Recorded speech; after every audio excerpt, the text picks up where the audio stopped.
when I was 24, I didn't know if I should go into the convent or if I should marry my boyfriend of 5 years. And I prayed about it and I wrote about it, and then I met Paul. And I knew that he was truly a gift from God, who I got both of that. I got a life of holiness that I wanted to be as a nun, and I got a life of love that I wanted.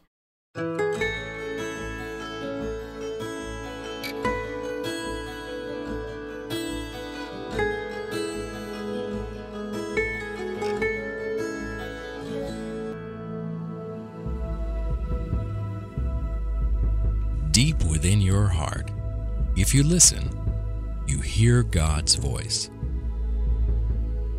He sings to you His eternal love song, the song through which He created the stars and the moon, the flowers, the birds, and all creatures. God's song is the music that attracted you to your spouse, the rhythm that moves you to dance together, the melody that leads you to grow in love with each other, and the voice that calls you to serve God as a married couple. God invites you to sing with Him His love song as you journey together to His kingdom. The Beatitudes proclaimed by Jesus show you the way. I'm Jim, and together with my wife Jennifer, we'll host this program on the Beatitudes. In this series of videos, we'll explore marriage as our path to holiness. God guides us on this path. He leads us with His voice. He sings to us His love song. If God sang to you a love song, which one would He choose? If God were to speak to us using a love song, it would have to be Bryan Adams' Everything I Do. In the chorus, everything I do for you. I Love You Just the Way You Are, Billy Joel. The Love of My Life. I'll Be There for You by Bon Jovi. I'll Stand By You. Don't cry out loud, just keep it inside. Learn how to hide your feelings. Wait, are you singing that to me? Or is God singing that to you? God singing that to me. Follow Me by John Denver. To have you here beside me, to never be alone. And all the time that you're with me, then we will be at home. Follow me. It's called Lean on Me, from the movie. I thought of that one too. Have I told you lately that I love you? The closer I get to you. And I thought about the song Celebrate. For me, it would be I Hope You Dance, because life is so serious and sometimes you forget to slow down and take an opportunity to really enjoy life and dance a bit.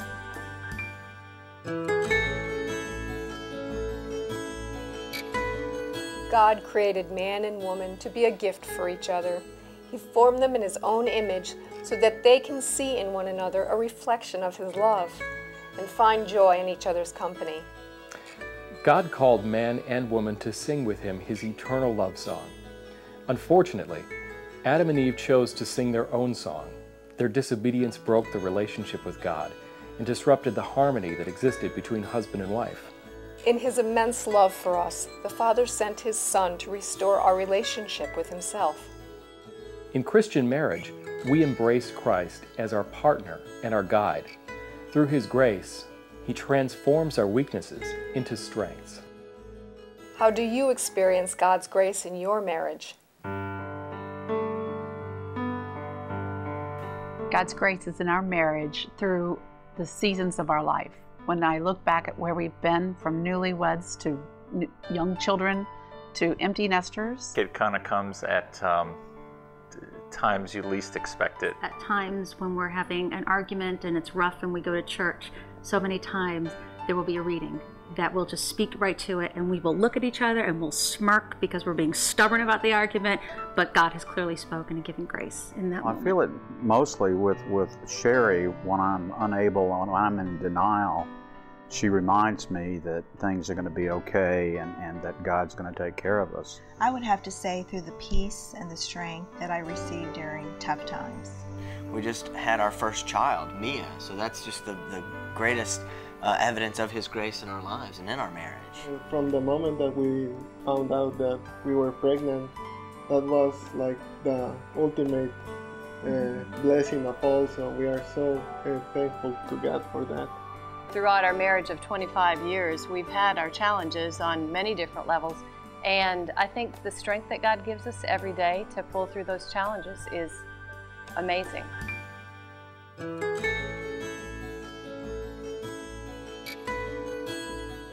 Jesus started his ministry by teaching us the attitudes that allow us to hear God's voice. We know these as the Beatitudes.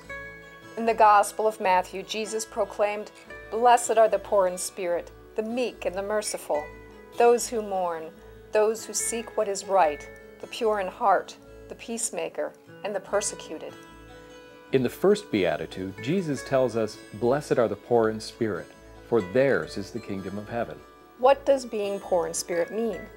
Jim Forrest writes that we are poor in spirit when we are aware that we need God more than anything else. What situations in your life remind you that you need God? We always need God's help. Now that I am unemployed, I need a little bit of God to help me through. It's been a very rough holiday season, and one in which I've had to just give up control and know that God will see me through it. Anytime where we face some type of struggle or let our emotions get to us, we quickly realize how much we need God in our marriage.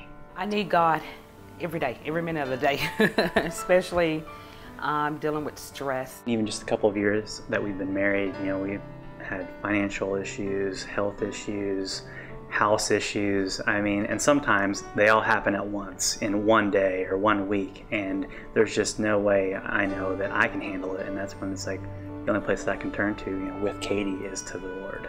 Initially, it was my addiction to drugs and alcohol, and I was able to find God's grace. Every night we pray for our baby's growth. Patty's been battling cancer for the last 12 years now. We see a situation where we need God's grace in that battle.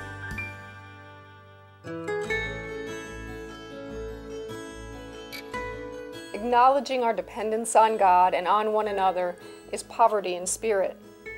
As a flower in the field turns toward the sun to receive life, we must turn toward God and toward each other to fill our needs.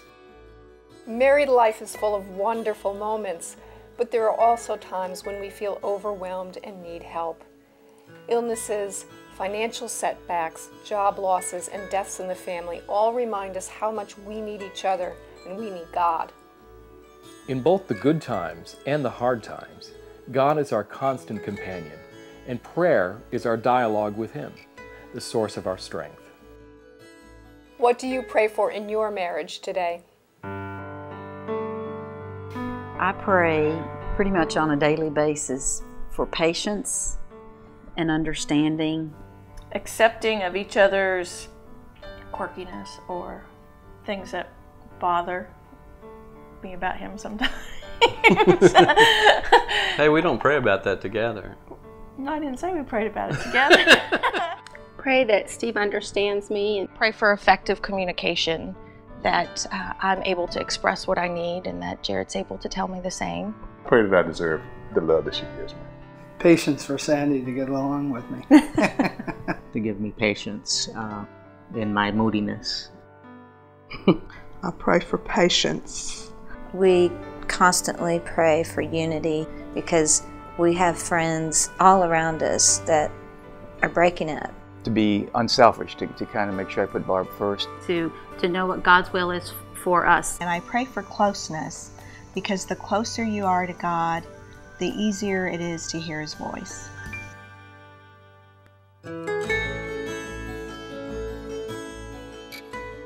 God invites you to sing with Him. When you follow His voice and you sing His love song, you grow in holiness and you find joy.